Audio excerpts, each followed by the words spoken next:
One of them bought drinks all night for an 18-year-old girl who kept trying to get away from him.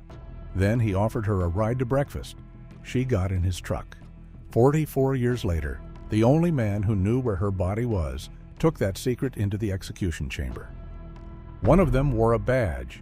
He asked a store clerk the name and age of an 11-year-old girl, put her in the back of his patrol car, and drove off. She was pulled out of a lake the next morning. Then he filed the missing person report himself. And one of them ripped the phone line off a house before he knocked on the door. So when the family woke up and reached for the phone, the line was dead. He had been telling people in bars for weeks that this was coming, but nobody stopped him.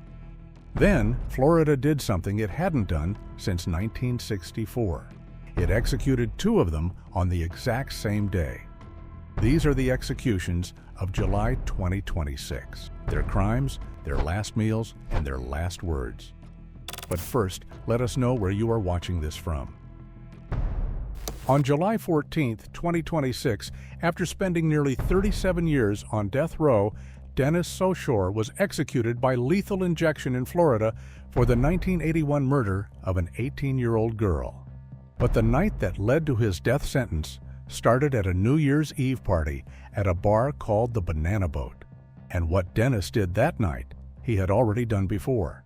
He was on probation for it, and then he did it once again. It was New Year's Eve, 1981, in Fort Lauderdale, Florida. Dennis Sochor and his brother Gary had been together since just after Christmas, when Gary drove down from Michigan to visit. That evening, the 2 of them took Dennis's work truck and headed to a place called the Banana Boat. It was a lounge on Commercial Boulevard with a tiki bar out back. By the time they got there, the place was already packed. People drinking, music going, everyone waiting to count down to midnight. Somewhere across Fort Lauderdale, an 18-year-old named Patty Gifford was getting ready to go out too. Patty had only been in Florida for about 3 months. She had grown up in eastern Massachusetts with 3 siblings who adored her and moved to Fort Lauderdale with her high school sweetheart, a young man named Johnny Vassell. She worked as an aerobics instructor. She was healthy, she was fit, and she had her whole life ahead of her. Her boyfriend had to work that night, so she made plans with her friend Delta Harville instead. A mutual friend tended bar at the Banana Boat, so that's where they decided to go.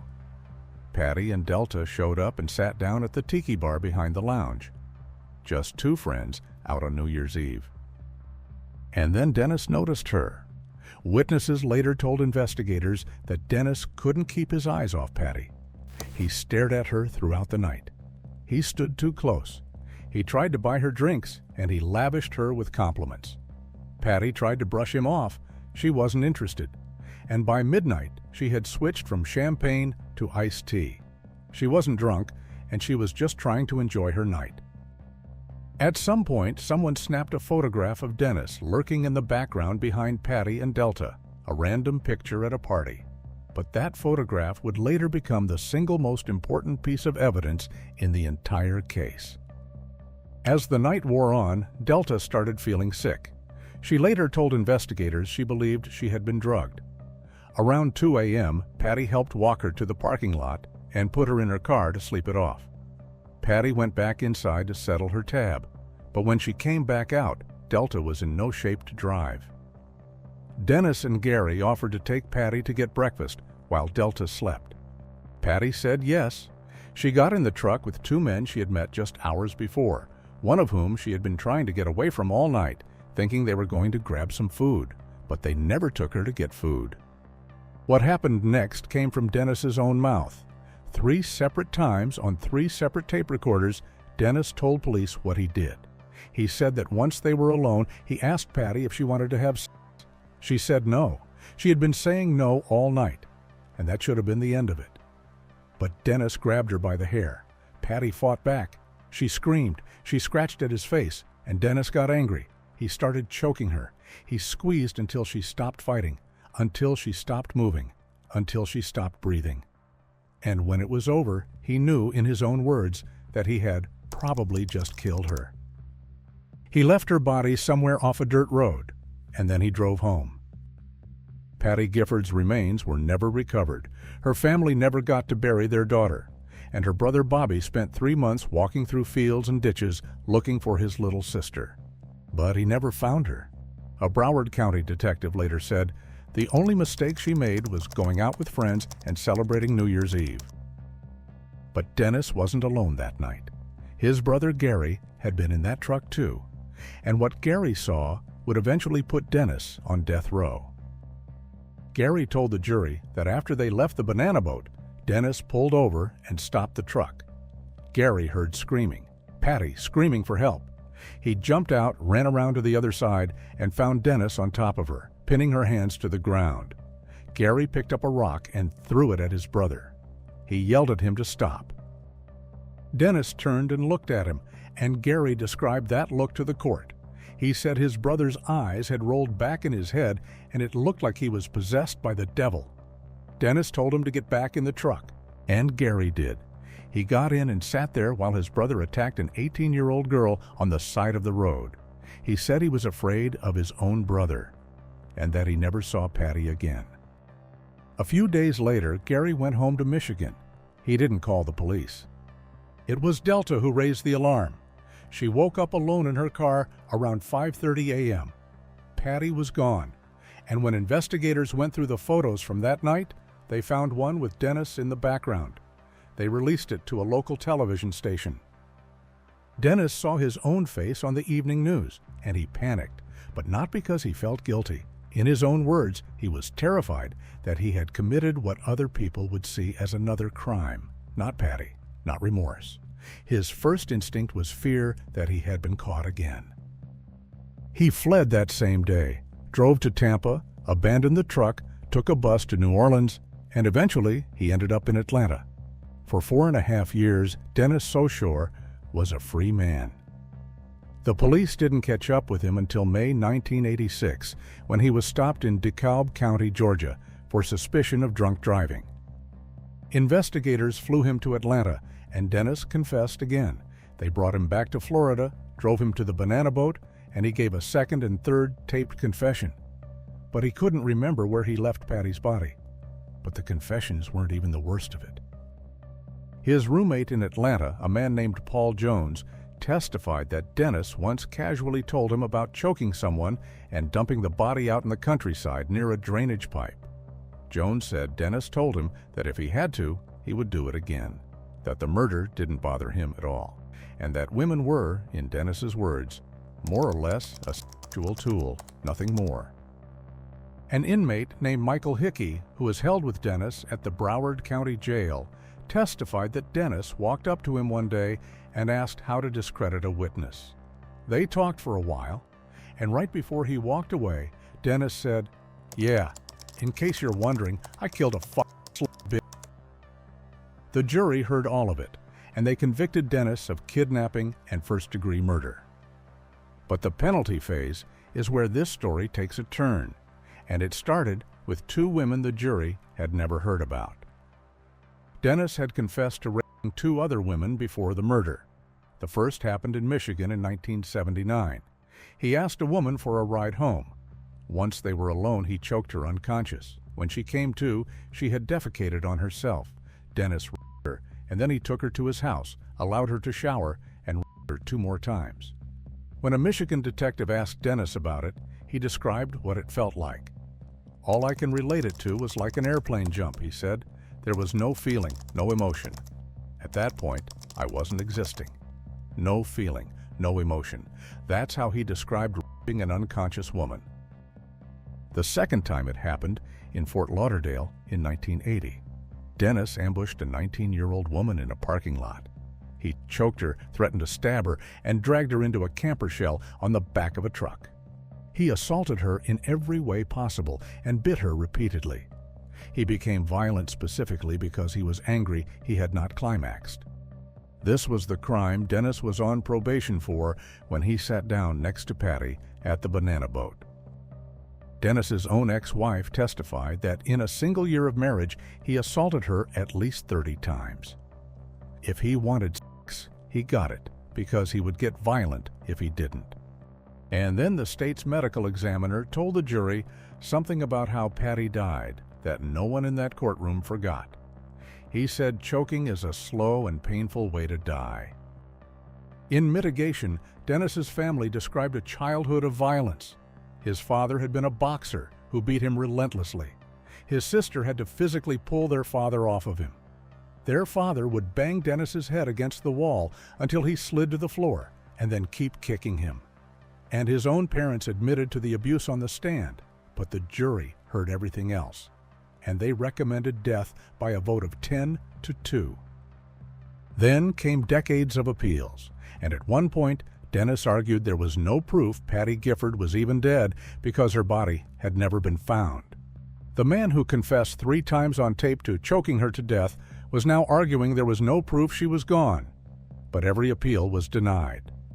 During his nearly 37 years on death row, a man from Norway became Dennis's pen pal. He wrote a book about him called Dennis, My Friend on Death Row. In it, Dennis wrote, "I am sure many people think that we deserve to die, but I am still a sensitive person who cares about those who suffer in the world." A sensitive person who cares about those who suffer. The same man who called women a sexual tool. The same man who described a woman as feeling like an airplane jump.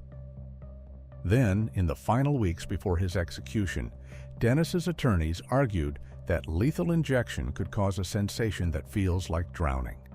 They said Dennis would prefer to die by firing squad instead. The man who strangled an 18-year-old girl to death with his bare hands was worried that his own death might be painful. But the Florida Supreme Court called the argument meritless. Dennis also sent a letter to Patty's family through prison staff, expressing what he called his remorse and sorrow for the pain he had caused. 44 years later, his spiritual advisor said Dennis wanted people to know that if he could help locate Patty's body, he would, that he was simply too drunk to remember where he left her.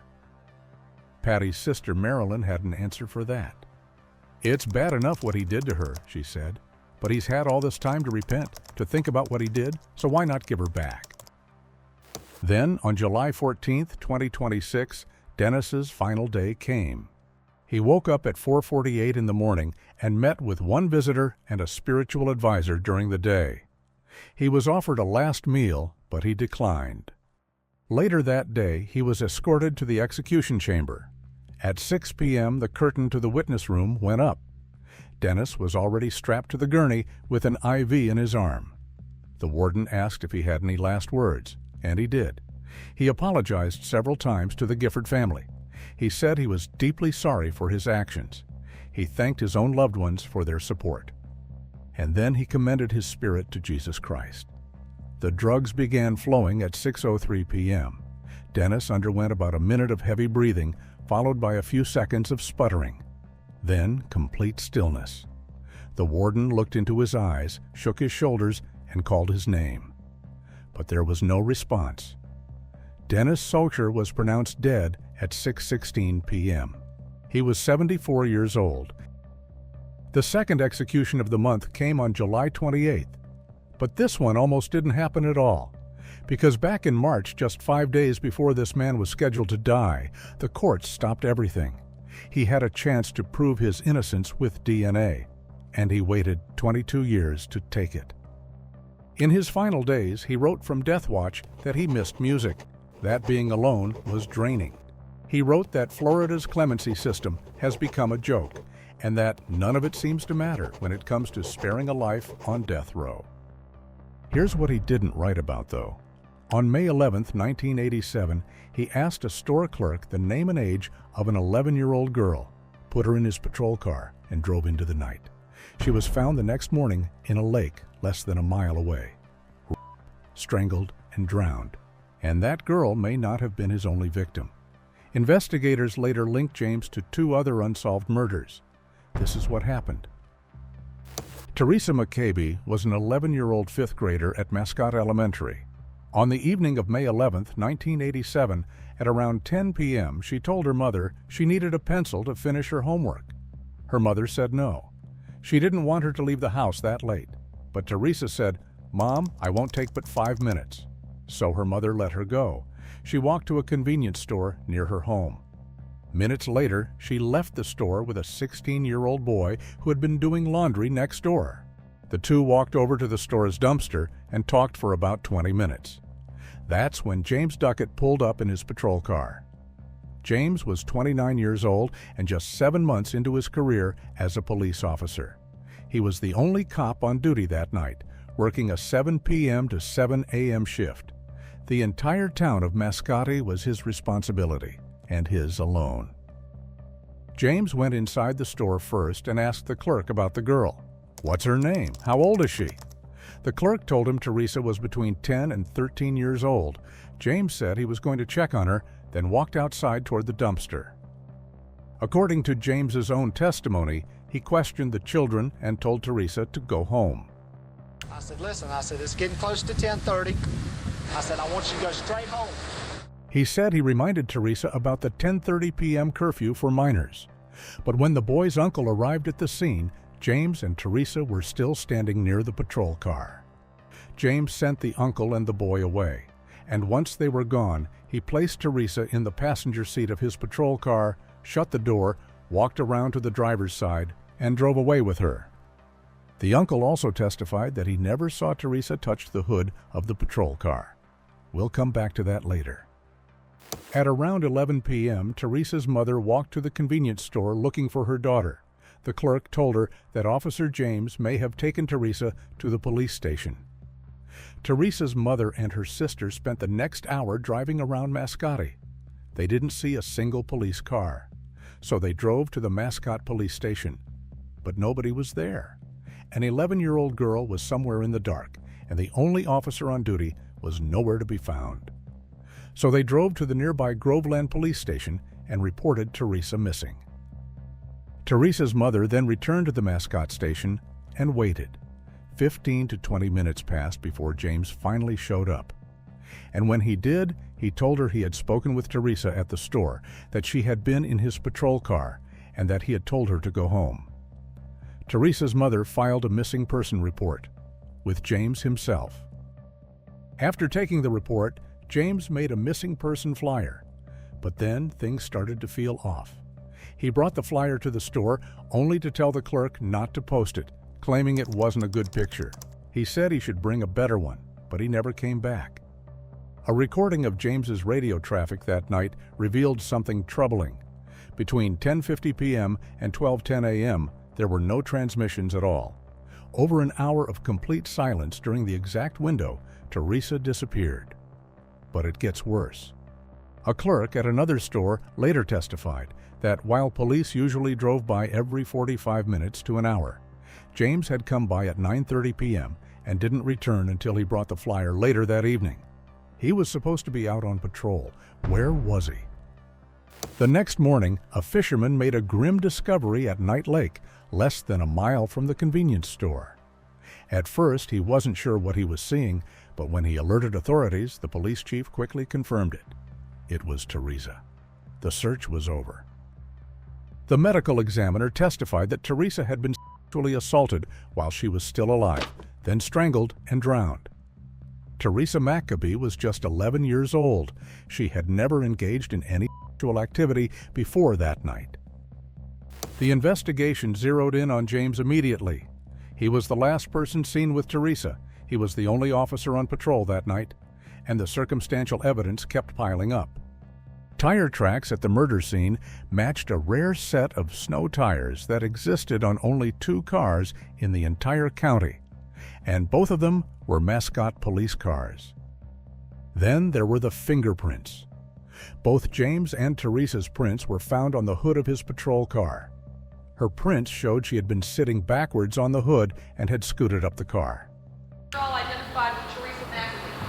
She goes here, here, here, and then keeps moving up, and then finally there's one that's completely turned sideways in this position here. But James kept denying it. Sir, she had not been on the hood of my car. Nobody was sitting down at any time on the hood of my car. Are you telling us that's not her fingerprints? Like I said, she was not sitting on my vehicle.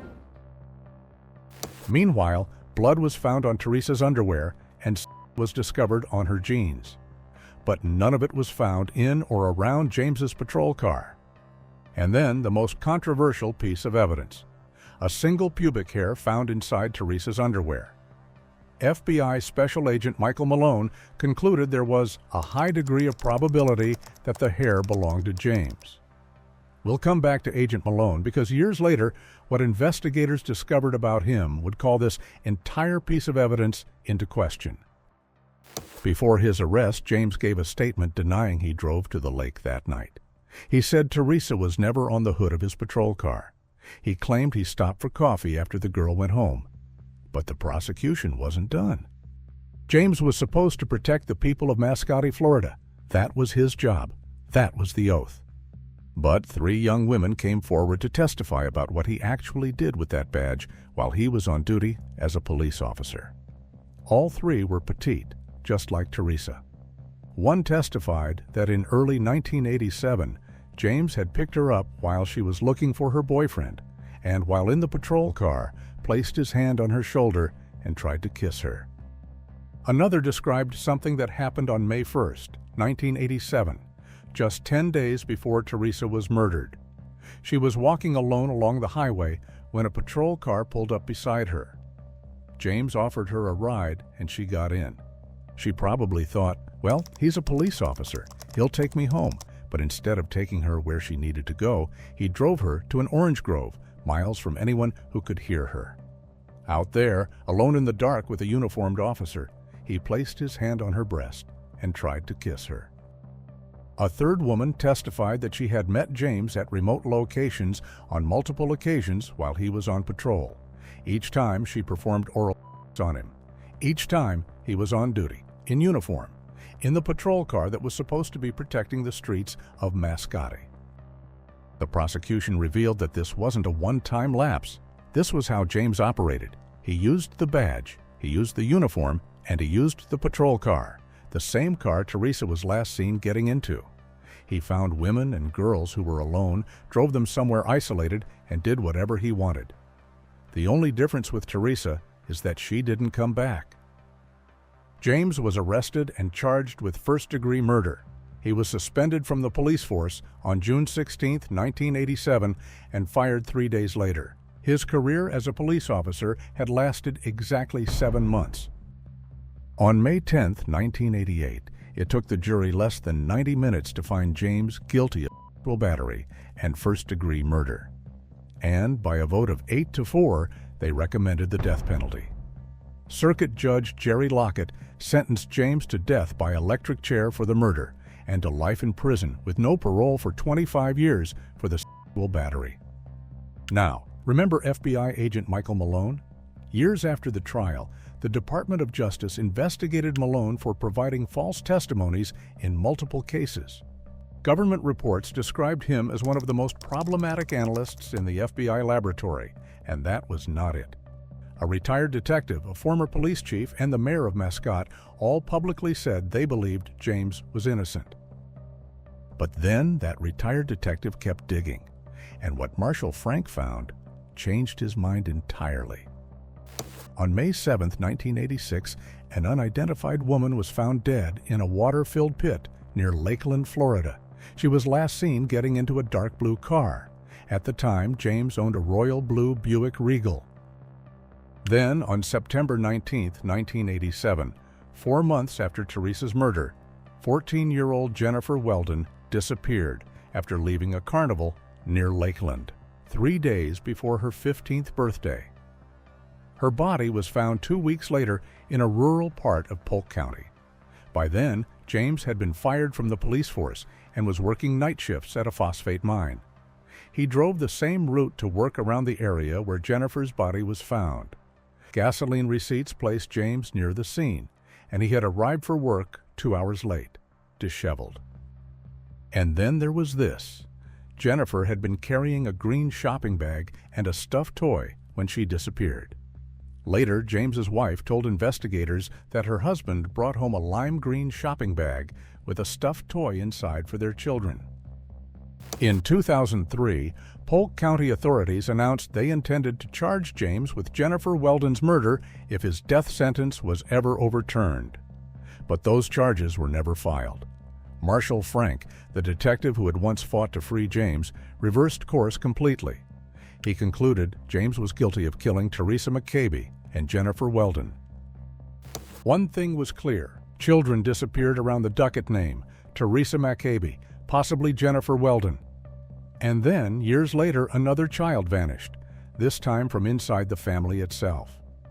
James had a son named Joshua, who was just 3 years old when his father was sent to death row. Joshua grew up, married, and had a little boy named Trenton. On August 27, 2006, 2-year-old Trenton vanished from his bedroom in Leesburg, Florida. His mother, Melinda, claimed someone cut through the window screen, but investigators found Trenton's toys and sonogram photos in a dumpster at the apartment complex. Melinda refused a polygraph, and she failed a voice stress test, and nobody besides Melinda had seen Trenton alive since the day before she reported him missing.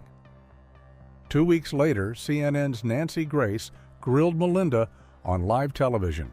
The next day, before the interview even aired, 21-year-old Melinda took her own life. Trenton Duckett has never been found. He would be 21 years old today. From his cell on death row, James kept photos of his grandson pinned to the wall.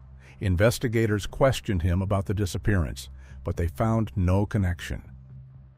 During his 38 years on death row, James filed appeal after appeal, but every single one was denied. The courts consistently ruled that even if the hair evidence was questionable, the tire tracks, the fingerprints, the radio silence, and the eyewitness testimony all pointed to one person.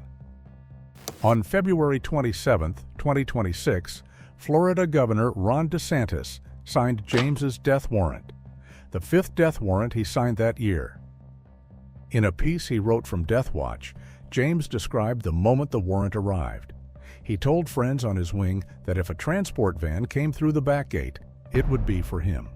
And at approximately 5:10 p.m., he watched 2 vans pull through the gate from his cell. Footsteps came down the hallway. The warden, with several officers, stopped at his cell. "It's time. The governor has signed your warrant." He was moved to a cell on death watch, where an officer logged everything he did, 24 hours a day. And there, he started writing about what he was going through. James wrote that he missed emailing. Messages from family and friends came through the prison system, printed out, and brought to his cell. James wrote that he missed music, that the silence was constant, that being alone like this was draining. He wrote that Florida's clemency system has become a joke. He said that no matter how a person changes through education, faith, or simply growing older, none of it seems to matter. He wrote, "I am not now who I was then," and that he waited, never knowing if or when my time would come. Until it did. Teresa McCabe's mother didn't get letters from her daughter. She got a body pulled from a lake. But James missed his music. James's execution was scheduled for March 31st, 2026 at 6 p.m. at Florida State Prison. And suddenly, after 22 years of silence, James wanted that DNA test. He had refused it in 2004. But now, with a death warrant signed, he wanted it. 5 days before his execution, the Florida Supreme Court stopped everything. But the DNA results came back inconclusive. They did not prove he was innocent. So the state asked the court to lift the stay, but 6 of the 7 justices said no. His defense team argued that the state had destroyed the best evidence by insisting on a lab that couldn't perform the most advanced testing. But then again, James had 22 years to pick any lab he wanted, and he chose to do nothing. The death warrant expired, and on April 2nd, the court ordered a deeper analysis of the DNA data. The defense wanted access to the raw statistics, but the state wanted to move forward. For 3 months, the case sat in legal limbo. Then, on July 8, 2026, the Florida Supreme Court lifted the stay. The DNA testing had resolved nothing, and 6 days later, Governor DeSantis signed a new death warrant. James Duckett was scheduled to be executed on July 28, 2026, at noon. On the night before his execution, James met with 4 members of his family for a final visit. He woke the next morning at 4:45 a.m. For his last meal, he had eggs, grits, bacon, biscuits, and chocolate milk.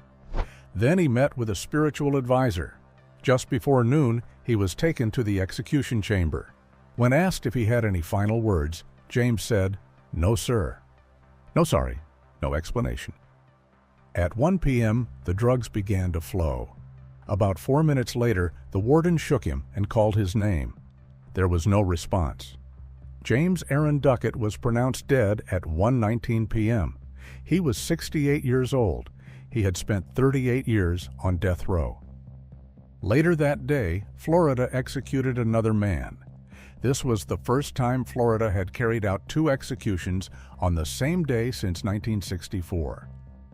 That evening, 80-year-old Dominic Occhicone was executed at Florida State Prison.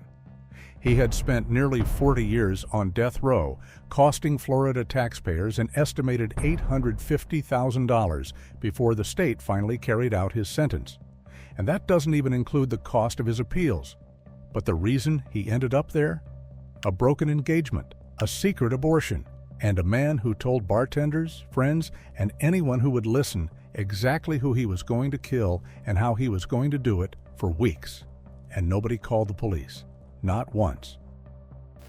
It was just after 3 in the morning on June 10, 1986, in a quiet subdivision in Holiday, Florida.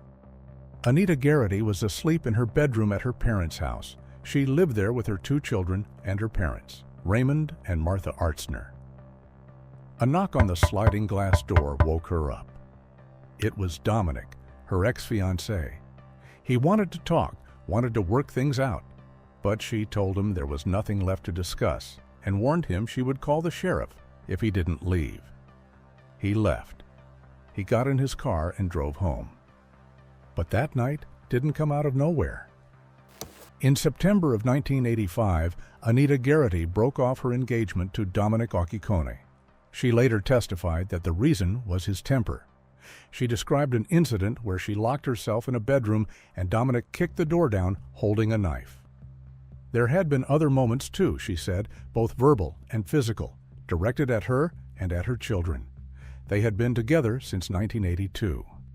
They had lived together for about 6 months, blending her 2 kids with his 5-year-old son. They had even set a wedding date for November 30th, but Anita had seen enough. Then, a month after the breakup, something happened that should have changed everything. Anita was at Dominic's house when she tried to leave. He pulled a pistol, pointed it at her, and fired a round into the door jamb right next to her head. Then he tried to hand her the gun and begged her to shoot him. She refused. After that, Dominic didn't go away. He sent flowers to her workplace every single day. He called constantly. He showed up at her parents' house in the middle of the night and knocked on her bedroom window roughly 20 separate times over the following months. And in a twist that makes this whole story harder to untangle, Anita sometimes let him in. She visited his house too, more than once. The relationship that was supposed to be over kept pulling them both back. Dominic had been a heavy drinker for more than a decade. Bartenders said he would walk in when the bar opened at 7 in the morning and drink 10 to 15 vodka cocktails before lunch. 7 days a week. And after the breakup, it got even worse. Then, in the middle of May 1986, 3 weeks before the murders, Anita came to see him. She told him she had had an abortion, and she would not tell him whether it was his child. Around the same time, she mentioned she had met someone new. Whatever was keeping Dominic together stopped keeping him together. He told a bartender he was going to hire a lawyer and sue Anita for having the abortion. He told another bartender he couldn't stand to look at children anymore because it reminded him of the one that never existed. A friend named Joanne Carrico stopped by his house one day and found him on the floor, crying, shaking, and vomiting. He told her he had nothing left to live for.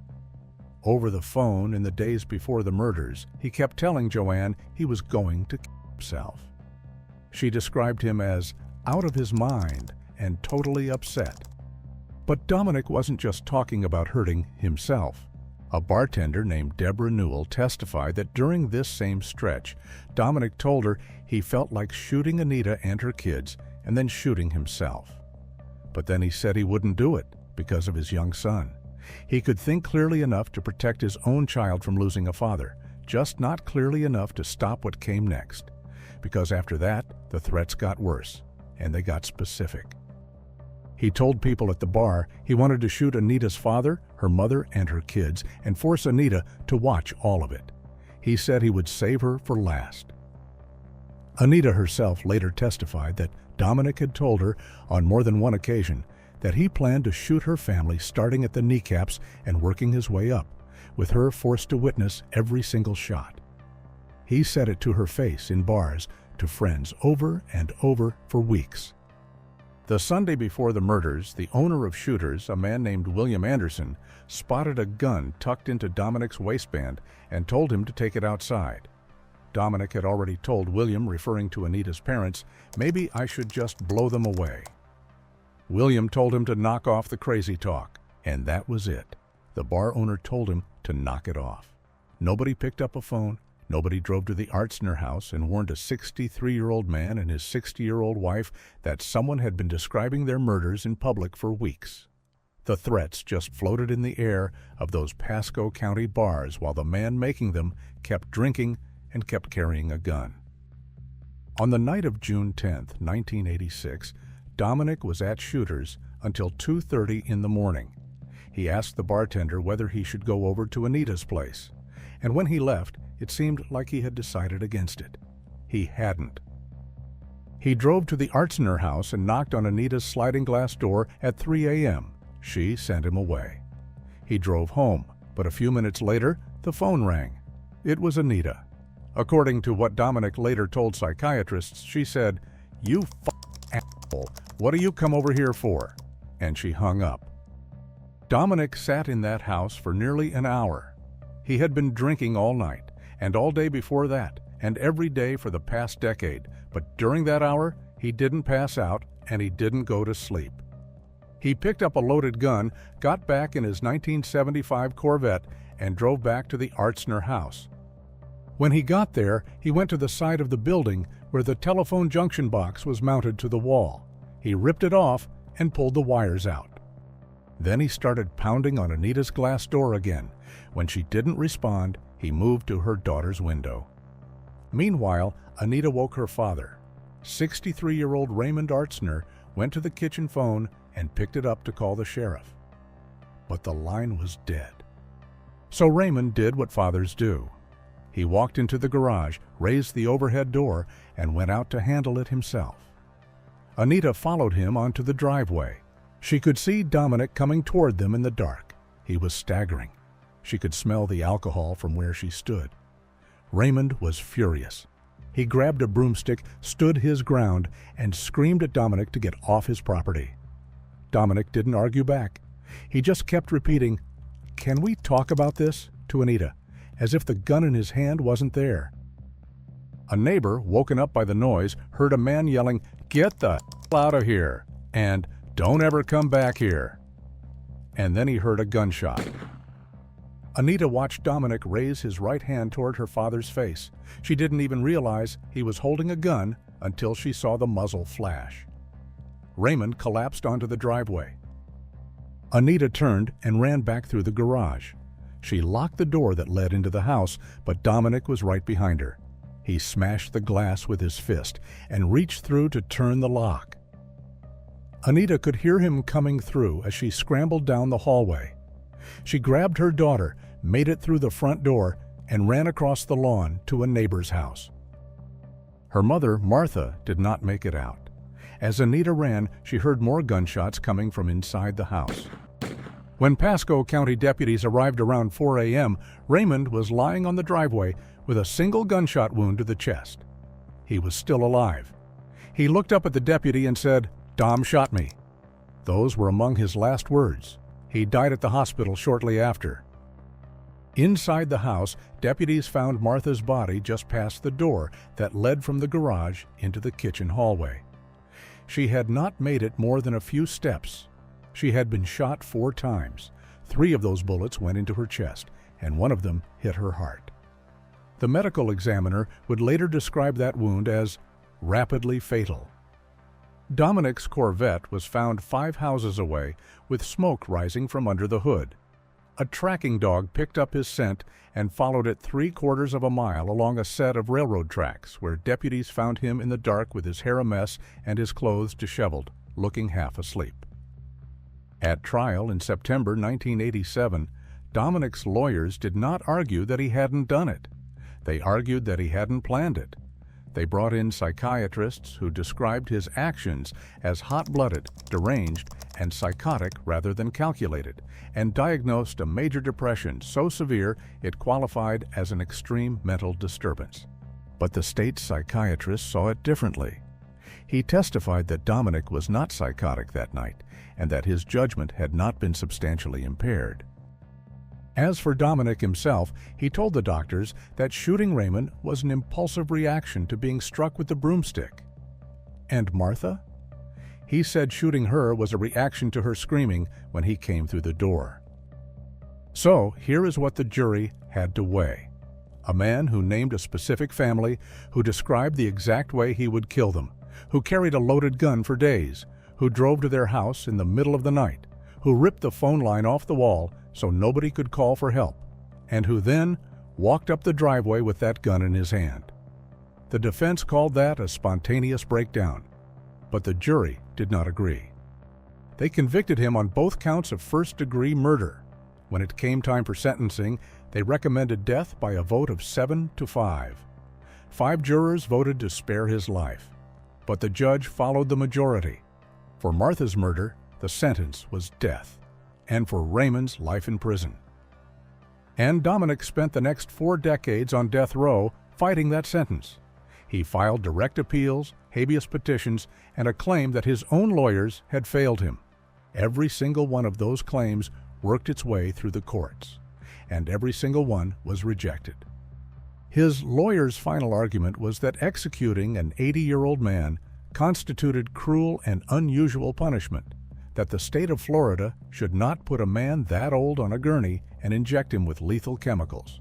But the Florida Supreme Court rejected that too. Pasco County Sheriff Chris Nocco put it more directly. He wasn't too old or too frail when he murdered 2 people, and he killed them in cold blood, the sheriff said. If the issue is he's too old, then maybe the issue is it took too long to execute him. On July 28, 2026, Governor DeSantis' 12th death warrant of the year was carried out. On his final day, Dominic woke up at 4:45 in the morning. He had no visitors and spent his remaining hours with a spiritual advisor. For his last meal, he requested eggplant parmesan, salad, cornbread, and a soda. In the afternoon, he was escorted to the execution chamber at Florida State Prison. At 6 p.m., the window shade inside the execution chamber rose. Dominic was strapped to a gurney. 27 witnesses watched from behind the glass. A spiritual advisor stood at his side, clutching a rosary, praying quietly. Dominic apologized to the victims for the hurt he had caused them. He thanked his attorneys. "I loved their friendship," he said. And then his final words. "I know it don't mean much, but I'm sorry," he said. "I never meant to do what I did." He closed his eyes within a minute. The warden stepped forward, shook him, and shouted his name.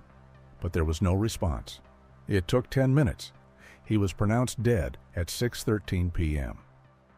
Afterward, as rain began to pour and thunder rolled outside the prison, officials read a statement from the Artsner family. They spoke of 40 years of sleepless nights, missed birthdays, and conversations they never got to have. The execution, they wrote, doesn't erase the pain, but it closes a chapter. Dominic Occhicone was 80 years old. He became the oldest person executed in the state of Florida in modern history. This concludes all executions carried out in July 2026. Which of these cases is still sitting in your head right now? Let us know in the comments. And subscribe, because next month we'll be right back here with every execution carried out in August.